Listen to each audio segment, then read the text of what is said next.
ఇచ్చిన అవకాశాన్ని బట్టి వందనాలు. పాట కంటే ప్రాముఖ్యంగా 2 మాటలు చెప్పాలని ఆశిస్తున్నాను.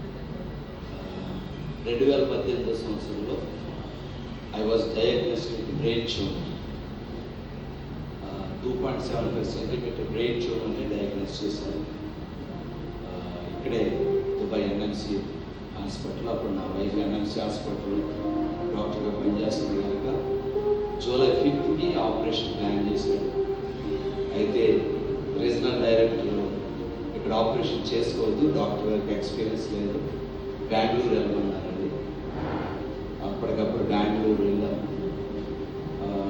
సమ్మర్ హాలిడేస్ టికెట్ చాలా ఎక్కువ ఉన్నాయి. నేనేమో ఇప్పుడు వద్దులే తర్వాత వెళ్దామంటే నా భార్య నన్ను ఫోర్స్ చేసి తీసుకెళ్ళింది. ఎందుకంటే ఆవిడ మెడికల్ కాబట్టి తెలుసు. నాకు 9 గంటలు ఆపరేషన్ చేశారండి. యాక్చువల్గా ఈ స్కల్ ఓపెన్ చేసి ట్యూమర్ని రిమూవ్ చేయాలి, కానీ నాకు ఈ ముక్కులోంచి డ్రిల్ చేసి ట్యూమర్ని క్రష్ చేసి తీశారు. డాక్టర్స్ ఇక్కడ అక్కడ కూడా ఒకటే మాట అన్నారు, మేము ఆపరేషన్ చేస్తాం కానీ మీరు నమ్ముకున్న దేవుడే మిమ్మల్ని కాపాడాలి. అయితే కంటి చూపు అవ్వచ్చు, లేకపోతే పక్షవాతం రావచ్చు, లేకపోతే మరణం అవ్వచ్చు అన్నారు. సో అర్థం కాలేదు నాకు.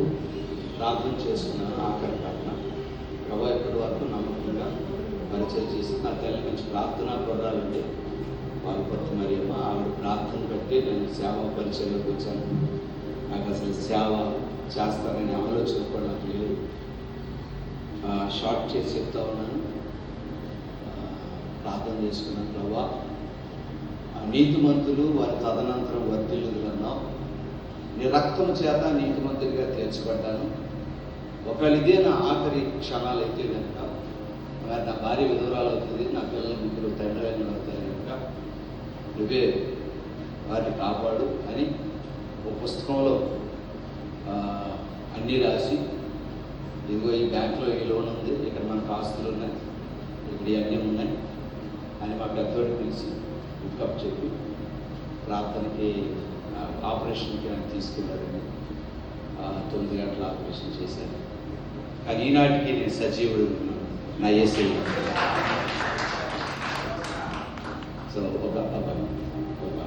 ఎందగినవి కావు ఈ శ్రమలు, ఎన్నడూ నిలువవు, ఎన్నుకొనే